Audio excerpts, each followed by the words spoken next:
تو ہماری دنیا میں علم کے سمندر ابلتے رہے ہیں. یہ ایسے ایسے لوگ. میں اس لیے بار بار اس ہستی کا نام لے رہا ہوں کہ یہ مہینہ چل رہا ہے جمادی الاخری. جمادی الاخری کی 5 تاریخ اور 672 ہجری 7ویں صدی ہجری میں حضرت مولانا روم رحمۃ اللہ علیہ کا وصال ہوا.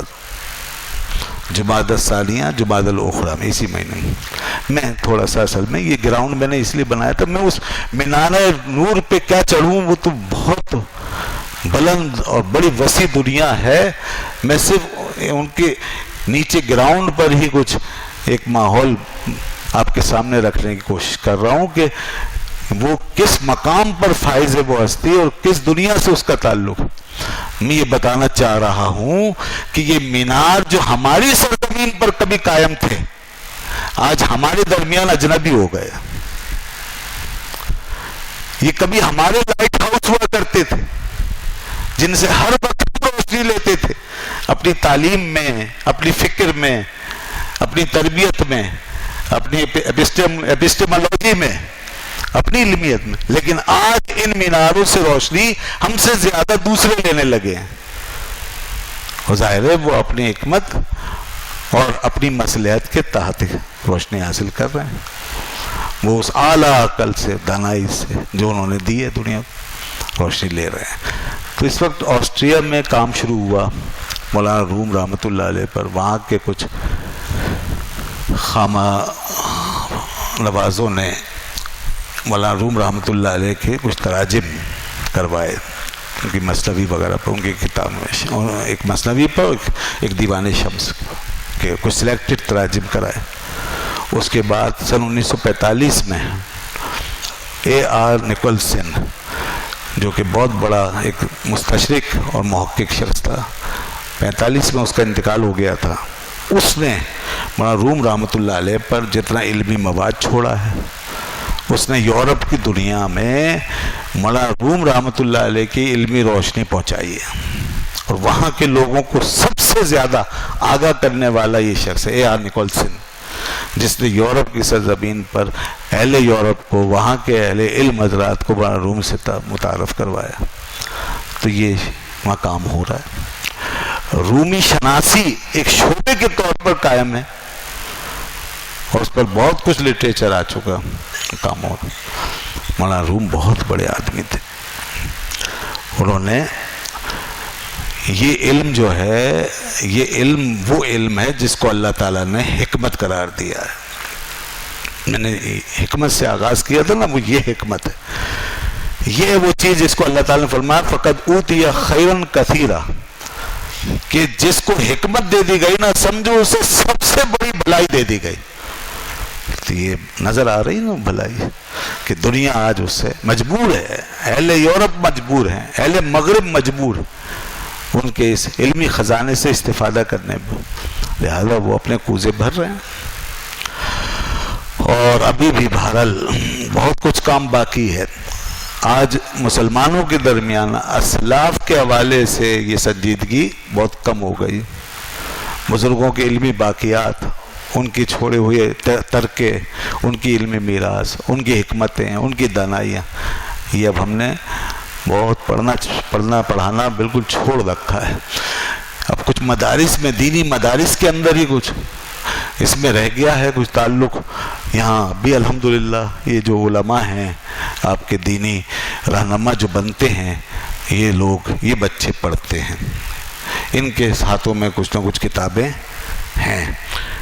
لیکن ظاہر سی بات ہے جو پہلے جیسا ذوق و شوق وہ تو اب نہیں رہ گیا. ہر چیز پہ زوال تو آ ہی رہا ہے, مگر پھر بھی یہ غنیمت ہے کہ یہاں کم از کم یہ محفوظ ہے, یہ خزانہ, کچھ نہ کچھ اس کا ادراک, کچھ نہ کچھ ان کی کتابیں اور تعلیمات اور سلسلہ.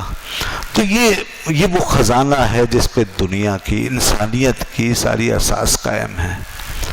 مولانا روم رحمۃ اللہ علیہ 7ویں صدی ہجری میں اس زمانے سے تعلق رکھتے ہیں جب دنیا کے اوپر عقل پرستی, اعتزال, فلسفہ اور فلسفیانہ موشگافیوں کی ایک فضا چھائی ہوئی تھی, اور لوگ جو ہیں وہ حقائق سے دور, علم و عقل کے صحیح مصرف سے ناواقف اندھا دھند دوڑتے جا رہے تھے. کچھ ایسا ہی ماحول بن گیا تھا جیسے آج مادیت پرستی کے اس ماحول میں، ٹیکنالوجی کے اس ماحول میں انسان ایک طرف بہتا چلا جا رہا ہے. اس وقت کے علم کی جو ڈائمینشن تھی وہ ایک عقلی سطح پر محدود ہو کر کے انسانوں کو، ذہنوں کو ایک جگہ انہوں نے مقید کر دیا تھا. اور یوں انسان بہت ساری حقائق سے ناواقف، بہت ساری حقیقتوں سے دور.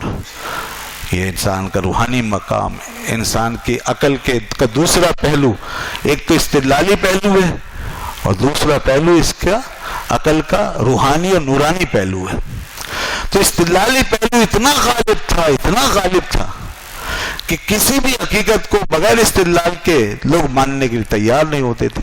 مولانا روم نے اس حجاب کو اٹھا دیا اور عقل برہانی کو عقل نورانی میں بدل دیا، اور انہوں نے فلسفے کی موشگافیوں کی حقیقت کھولی اور دین کے حقائق کو تمثیلی انداز میں ایسی مثالیں دے کر سامنے رکھا کہ الہیات سے لے کر عمرانیات تک یہ ساری حقیقتیں جو انسان کو پیش آتی ہیں، انسانی مسائل بنتی ہیں، انسانوں کی اصلاح کے لیے ضروری ہیں، وہ سب انہوں نے بہت خوبصورت، بہت آسان اور بڑے تمثیلی انداز میں دنیا کے سامنے رکھ دیا.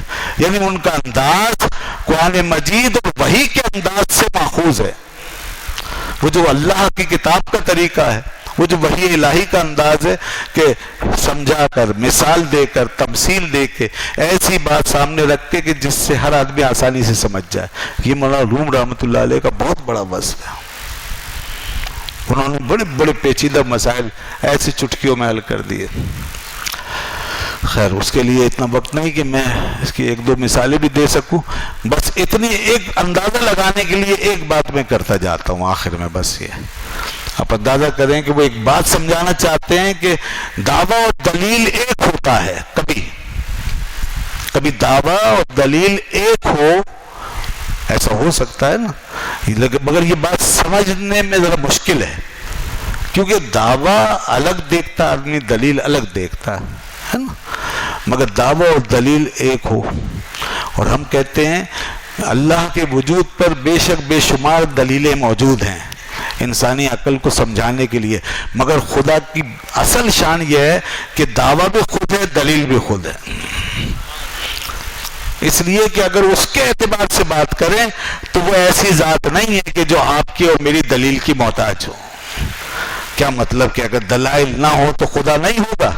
خدا پھر بھی ہوگا. آپ کے میرے دلائل اگر غلط ہو جائیں تو کیا خدا کا معاملہ ختم ہو جائے گا؟ نہیں ہو. جب کچھ بھی نہیں تھا تو کیا اس وقت وہ نہیں تھا. اور وہ اس شان سے تھا کہ دعویٰ بھی خود ہے، دلیل بھی خود ہے. یہ اس کی اصل شان ہے. ہم اپنی چھوٹی چھوٹی عقلوں کو سمجھانے کے لیے دلائل قائم کرتے ہیں.